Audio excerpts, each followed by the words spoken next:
Saudara-saudariku terkasih, dimanapun kalian berada, semoga Tuhan memberi kita semua damai sejahtera. Kita berjumpa lagi dalam program Renung bersama saya, Bruder Titus Anggarestuaji OFM. Hari ini kita akan merenungkan Injil dari hari Minggu Prapaskah keempat. Baiklah, mari kita awali renungan kita ini dengan doa pembukaan. Dalam nama Bapa dan Putera dan Roh Kudus. Amin. Ya Allah yang Maha Rahim, dalam masa Prapaskah ini kami mohon kekuatan-Mu agar kami berani dan konsisten menjadi pembela bagi mereka yang mengalami ketidakadilan. Bantulah kami juga untuk senantiasa berlaku adil terhadap saudara kami, terhadap teman-teman kami, dan semua orang yang kami jumpai. Tumbuhkanlah rasa percaya kami dalam mengikuti Engkau, Sang Terang, demi Kristus Tuhan dan pengantara kami. Amin. Marilah kita dengarkan bacaan Injil. Injil diambil dari Yohanes bab 3 ayat 14 sampai dengan 21. Sekali peristiwa, Yesus berkata kepada Nikodemus yang datang kepadanya pada waktu malam, "Sama seperti Musa meninggikan ular di padang gurun, demikian juga Anak Manusia harus ditinggikan, supaya setiap orang yang percaya kepadanya beroleh hidup yang kekal. Karena begitu besar kasih Allah akan dunia ini, sehingga Ia telah mengaruniakan Anaknya yang tunggal, supaya setiap orang yang percaya kepadanya tidak binasa, melainkan beroleh hidup yang kekal. Sebab Allah mengutus Anaknya ke dalam dunia, bukan untuk menghakimi dunia, melainkan untuk menyelamatkannya oleh Dia. Barang siapa percaya kepadanya, ia tidak akan dihukum. Tetapi barang siapa tidak percaya, ia telah berada di bawah hukuman, sebab ia tidak percaya dalam nama Anak Tunggal Allah. Dan inilah hukuman itu. Terang telah datang ke dalam dunia, tetapi manusia lebih menyukai kegelapan daripada terang, sebab perbuatan-perbuatan mereka jahat. Sebab barang siapa berbuat jahat, ia membenci terang dan tidak datang kepada terang itu, supaya perbuatan-perbuatannya yang jahat itu tidak tampak. Tetapi barang siapa melakukan yang benar, ia datang kepada terang, supaya menjadi nyata bahwa perbuatan-perbuatannya dilakukan dalam Allah." Demikianlah Injil Tuhan. Saudara-saudari terkasih, setelah mendengarkan Injil, marilah kita merenungkan pesan dari Injil pada hari ini.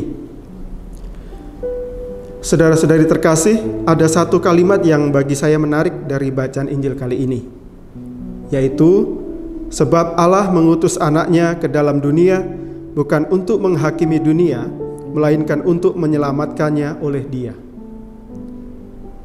Kalimat ini bagi saya sangat menarik, karena memberikan impresi atau kesan kepada kita para pembaca bahwa Allah pertama-tama datang bukan untuk menghukum. Allah bukanlah tukang hukum, bukanlah sosok yang tidak mempedulikan situasi orang, situasi kita, terus kemudian menghukum, dan lebih tertarik untuk langsung menghukum manusia. Allah bukanlah sosok seperti itu sebagaimana digambarkan pada Injil pada kali ini. Lebih konkretnya, jika kita melihat situasi masyarakat kita akhir-akhir ini, terutama dalam masa pandemi, ketika banyak terjadi masalah di negara kita, terutama kalau kita membuka media sosial, begitu banyak orang yang gampang sekali menjatuhkan hukuman, atau bahasa lebih umumnya menjudge orang lain tanpa tahu latar belakang permasalahannya, tanpa tahu situasi yang dihadapi setiap individu yang tentu saja berbeda-beda. Kalau ditanya mengapa, saya sendiri juga tidak tahu mengapa mereka suka sekali menjudge. Mungkin karena menjudge itu lebih mudah daripada mengoreksi diri. Atau karena orang merasa insecure atau merasa tidak nyaman dengan permasalahan-permasalahan mereka sendiri.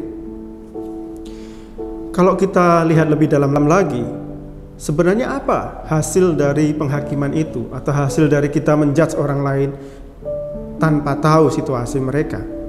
Hasilnya bisa sangat parah. Satu, mungkin judgement kita itu bisa membawa kehancuran bagi pihak yang kita adili. Atau mereka, orang yang kita adili itu bisa jadi kehilangan rasa kepercayaan dirinya.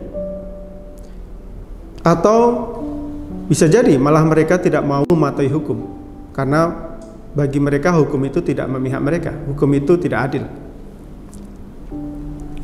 Namun kembali lagi ke bacaan Injil, Allah mengutus anaknya untuk menyelamatkan dunia, bukan untuk menghakimi. Menyelamatkan manusia, bukan untuk pertama-tama menghakimi. Dalam konteks kehidupan kita sehari-hari, penyelamatan ini tidak melulu dan tidak harus dilakukan dengan hukuman. Memang paling mudah menghukum, tetapi itu tidak selalu menyelesaikan masalah. Tentu saja ada kejahatan tertentu yang kalau kita lihat hukum positif memang harus kejahatan tertentu atau orang yang melakukan kejahatan tertentu harus dijatuhi hukuman. Tentu saja. Namun kalau kita melihat hal yang lebih sederhana, misalnya anggota keluarga kita, teman kita atau sahabat kita yang tidak melakukan kejahatan apapun, tidak melanggar hukum satupun, tetapi dijudge, dipojokkan, yang terpuruk karena pandangan orang lain, karena merasa direndahkan. Mereka yang mempunyai cita-cita atau impian yang dianggap terlalu aneh atau terlalu tinggi oleh masyarakat, akhirnya mereka dijudge pemimpi, dan akhirnya mereka tidak mau meraih mimpi itu. Bagaimana kalau misalnya yang salah itu mungkin pandangan masyarakat kita sendiri yang tidak pernah mengupdate diri dengan informasi yang lebih mutakhir? Bagaimana dengan mereka yang termarginalisasi karena memang struktur masyarakat yang tidak bisa mengakomodasi mereka? Bagaimana dengan mereka yang lahir dengan kekurangan atau difabel? Saudara-saudari sekalian, kitalah yang seharusnya menjadi penyelamat bagi mereka. Kenapa? Karena kita telah diselamatkan oleh Kristus. Kenapa? Karena kita percaya. Kita percaya diselamatkan oleh Kristus, maka sekarang tugas kita untuk menyelamatkan mereka, membantu mereka untuk bangkit.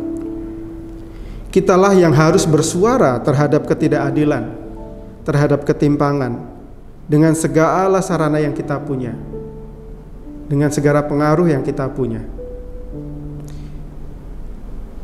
Tidak perlulah bahwa memang aksi-aksi kita membela mereka yang terpinggirkan itu selalu diekspos atau menjadi viral. Itu memang bukan tujuan utama dan tidak terlalu perlu. Namun yang perlu kita yakini adalah perbuatan baik kita yang kita lakukan dalam terang pasti akan menjadi nyata. Pasti Tuhan akan menyatakannya. Karena kita melakukannya bukan atas dorongan kita sendiri, tetapi karena terinspirasi oleh Tuhan sendiri, karena kita lakukan dalam nama Allah. Mari saya mengajak saudara-saudari semua untuk berani membela mereka yang tertindas, tersingkirkan, menyuarakannya agar keadilan tercipta bagi semua orang di muka bumi ini. Amin.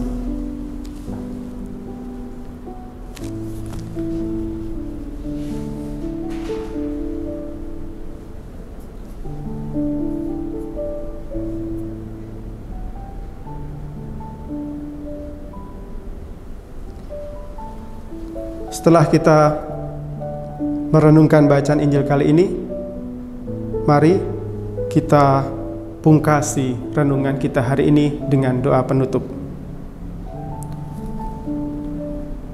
Allah yang Maha Rahim, terima kasih kami telah Engkau segarkan dengan sabda-Mu. Mampukan kami menjadi pembawa sabda-Mu di tengah-tengah dunia yang sedang mengalami banyak permasalahan ini. Mampukan kami untuk setia dan berlaku adil kepada semua orang.